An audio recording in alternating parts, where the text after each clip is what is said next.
नमस्ते साथीहरु, फेरि पनि हजुरहरुको माझमा आएको छु र आज फेरि आउनुको कारण चाहिँ के छ भन्दाखेरि चाहिँ हामी सब्जीवालाहरु चाहिँ अब चाहिँ कहाँ चाहिँ गएर के गर्नुपर्ने हो यस्तो भइरहेको छ है। तपाईहरुलाई म देखाउँदै छु।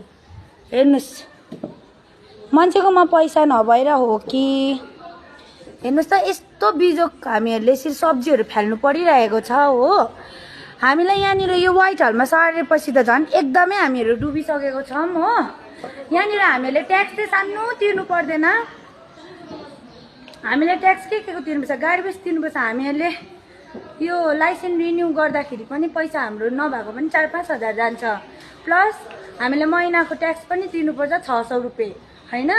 हामीहरू दिनको 50 रुपैयाँ त कमाउन सकेको छैनौँ। हेर्नुस् त यहाँनिर यस्तो बिजोक छ यहाँ आइतबार नबिकेर हो। पुएर देखाइ नि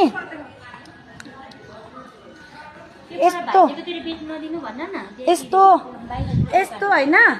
अन्त यहाँ यो चाहिँ बनाउनु किन बाध्यता भयो भने चाहिँ परानिर मान्छेहरूले त अहिले त सुविस्तै खोज्छ हो हैन, सुविस्ता खोज्छ। तर परानिर बजारमा त्यो 2-3 वटा दोकान छ, त्यहाँनिर चाहिँ होलसेल रेटमा दिइरहेको छ। त्यो होलसेल रेटले गर्दाखेरि यहाँ बस्तीवालाको हालत चाहिँ यस्तो भइरहेको छ है। तपाईहरुलाई म बनाउने थिइनँ यो भिडियो, एकदमै आज चाहिँ अब कस्तो मन दुख्छ। हेर्नुस् त यो यसरी फ्याल्दाखेरि कसलाई मन दुख्दैन भन्नुस् त लु। यस्तो बोडा बोडा सुँगुरलाई गाईलाई लगेर जानुपर्छ। हेर्नुस् है। अनि एउटा त रिलायन्स भइगयो, अब रिलायन्सै भइगयो।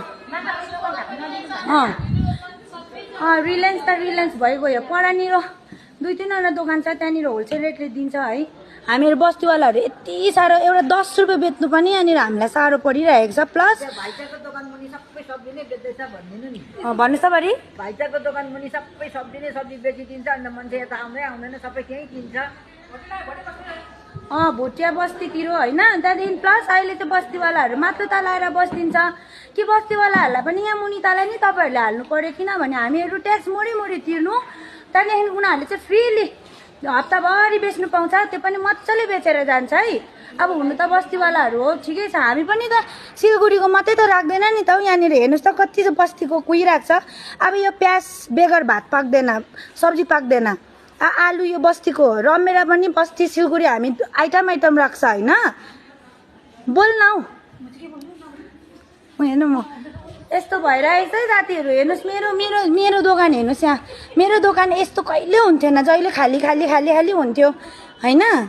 यस्तो खाली हुन्थ्यो।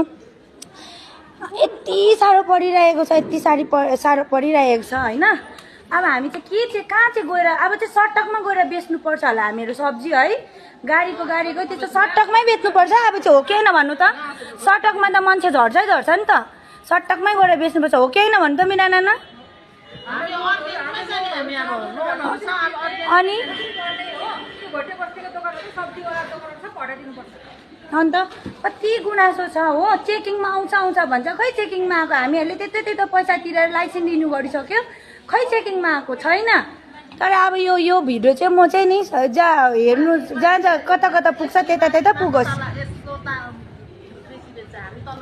अन्त हामीहरू ट्याक्स तिरेर यस्तो यहाँनिर 10 रुपैयाँ पनि बोनी गर्न साह्रो पर्छ। यहाँनिर माथिल्लो ताला बेचिदिन्छ कि माथिल्लो तालाकोलाई पनि मुनि नै झारेर यहाँ जग्गा दिनु पर्यो तपाईँहरूले। यो चाहिँ म डाइरेक्ट यहाँकोहरूले पनि कतिजनाले पैसा दिएर माथिनिर बेच्नु लगाउँदैछ हो। यहाँकोले बिगार्छ कति चाहिँ। तर अब चाहिँ अति नै भयो हो। अब यो चाहिँ कता जान्छ, यो भिडियो हेरिदिनुहोस्, जति सक्दो सेयर गरिदिनुहोस्। यहाँनिर नाम्चीमा चाहिँ हालत पतला भएको छ हामी सब्जी बेच्नेहरूको हो। एकदमै दुःख लाग्दो भएको छ हामीहरू चाहिँ। हेर्नुहोस् त कस्तो अब यो सब्जीहरू फेल्नुपर्छ, कति चाहिँ माया हुन्छ, कति हाम्रो पसिना सबै गइसकेको हुन्छ। यस्तो अब यस्तो भइरहेको छ। हेर्नुहोस् त यहाँनिर अब यो यसरी फ्याल्नुपर्छ, यसरी कमाउने त मजाले कमाइरहेको छ नि, रेटमा दोकान थापेर होलसेल रेट चढाएर। तर हामी बस्तीवाला गरिब दुखीहरू जहिले पनि मर्नुपर्छ। यो भिडियो चाहिँ हजुरहरूले जताबाट हेर्नुहुँदैछ सकभर चाहिँ बेसी सेयर गरिदिनुहोस् भन्ने अनुरोध गर्दछु।